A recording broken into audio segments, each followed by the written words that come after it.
Here we have the 2018 Geo 18RBD. This is a video walkthrough for it.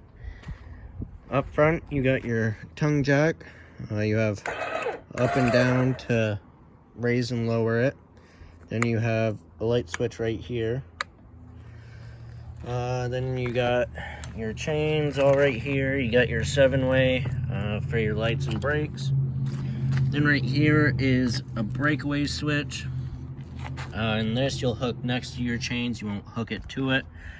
Basically, if this ever came off the ball and the chains failed, this little pin right here would pull out and it would lock up the brakes on the trailer, so it stays put. Then you have your 12-volt battery right here, and your propane tanks are here.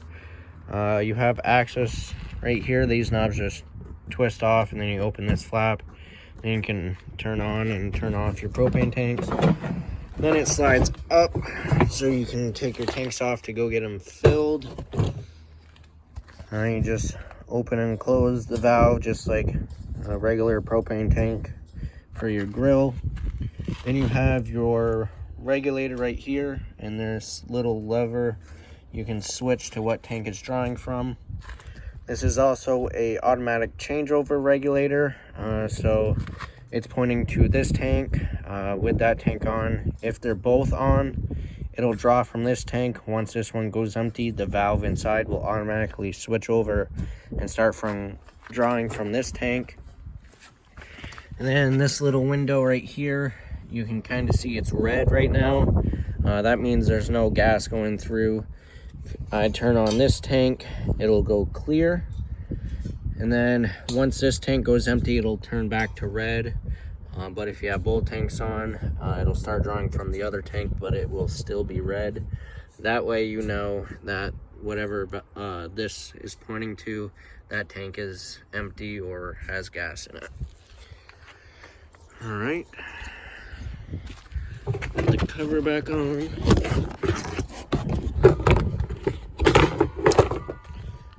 Now we'll move to this side. So you got your storage compartment right here, and there's magnets on it to hold the door open. You got a little light in here. You got a couple cranks in here. This big one right here is for your stabilizer jacks, which are these right here. There's 4 of them, one on each corner. They're only made for stabilizing, so to take the shake out of the camper when you're walking around. So put blocks under the tires to level it side to side.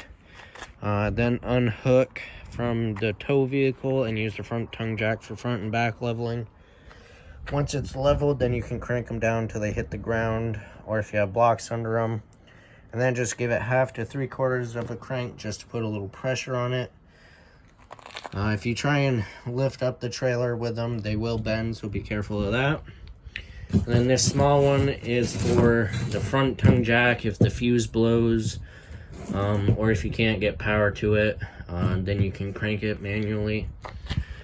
Decent sized storage. It's also accessible from the bed, so the bed lifts up and you can access that part over there.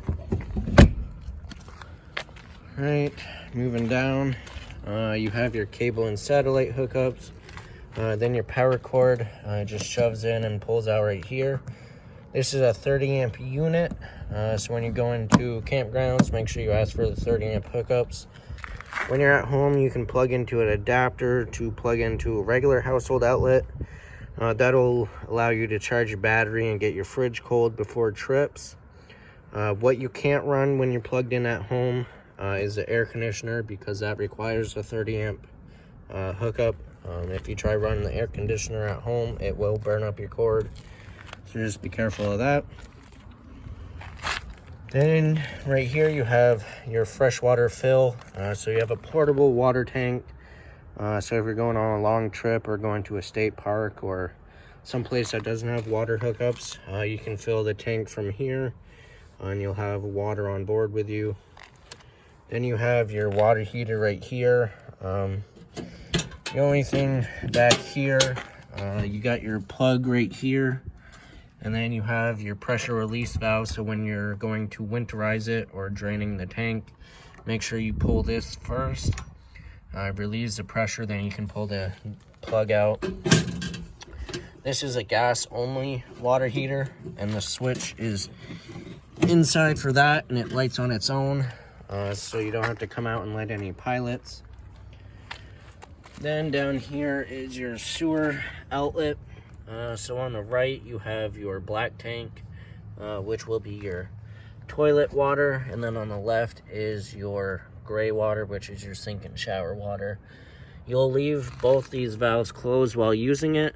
Then there's a monitor panel inside that will tell you how full your tanks are. Once they're about 2/3 to all the way full, that's when you come and dump your tanks. On the valves, you just grab the handle and pull it open. You'll dump the black tank first. Once that's empty, close it, and then dump the gray tank, and that'll flush out your sewer hose for you, so it's not leaving a mess behind.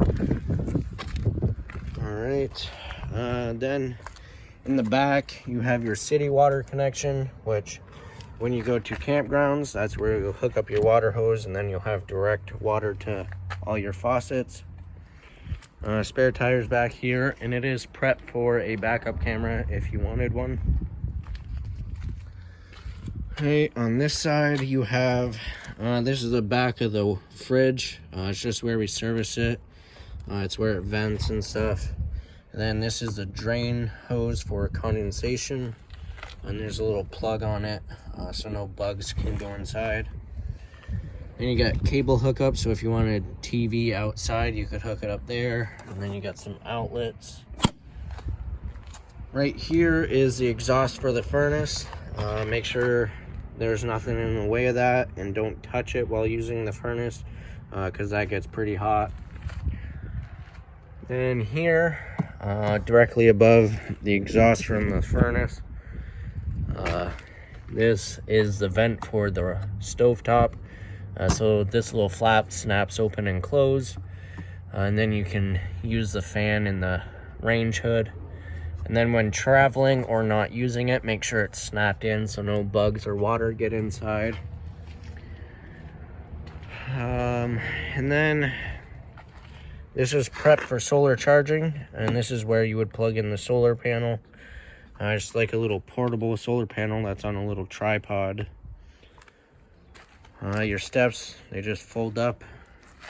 Pretty simple. You grab the bottom one, folds on top of that one, and then you just lift up and push it in, just like that. And to open it, you just pull it out and lift this one down. You have 2 grab handles here. This one you can move. So for traveling, you just push up on it and turn it either way, and it'll lock in place for travel.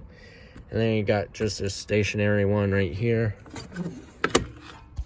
Okay.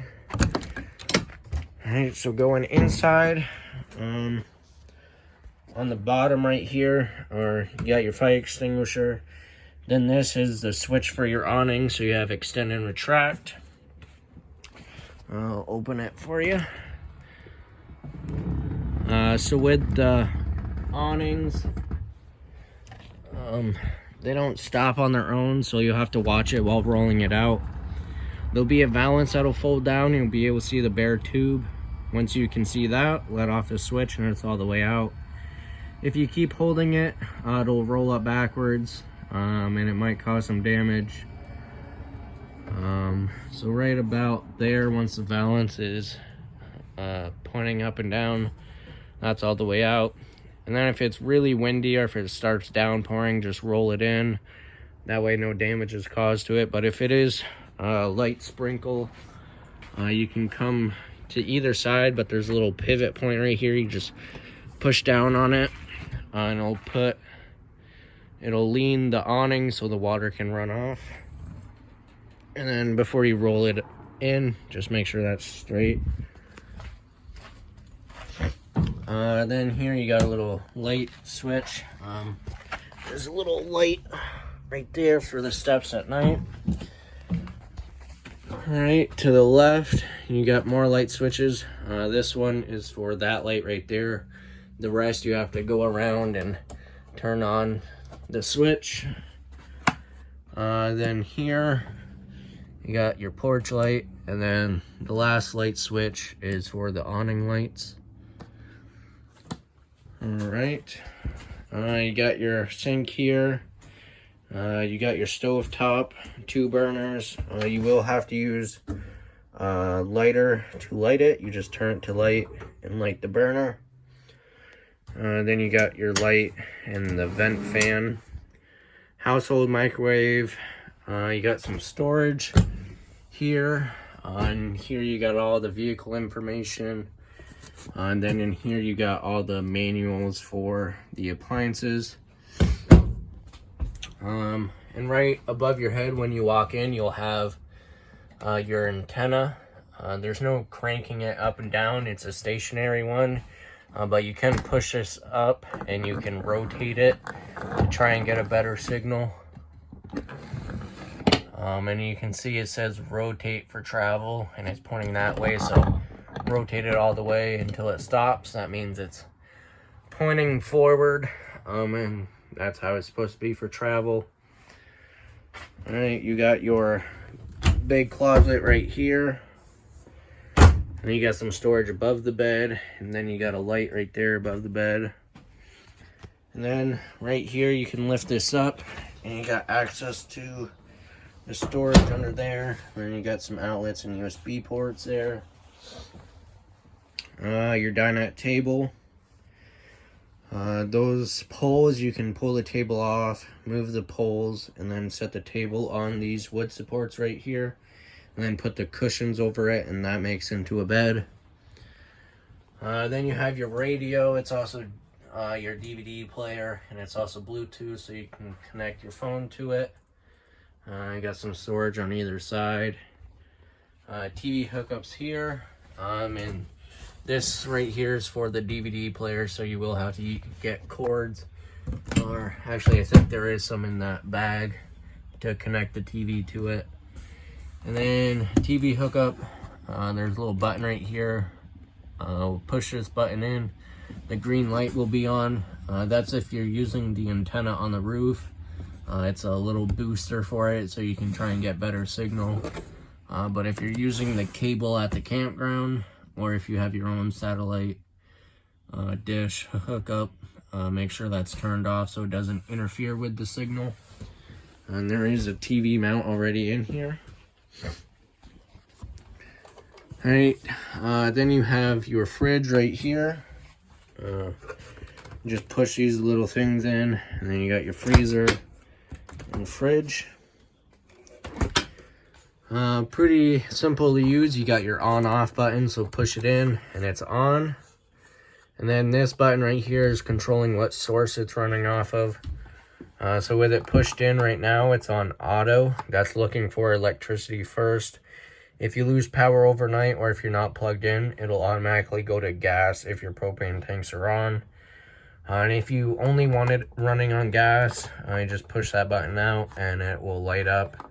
If it doesn't light, or if it's not running off anything, the check light will be on if it doesn't light on gas.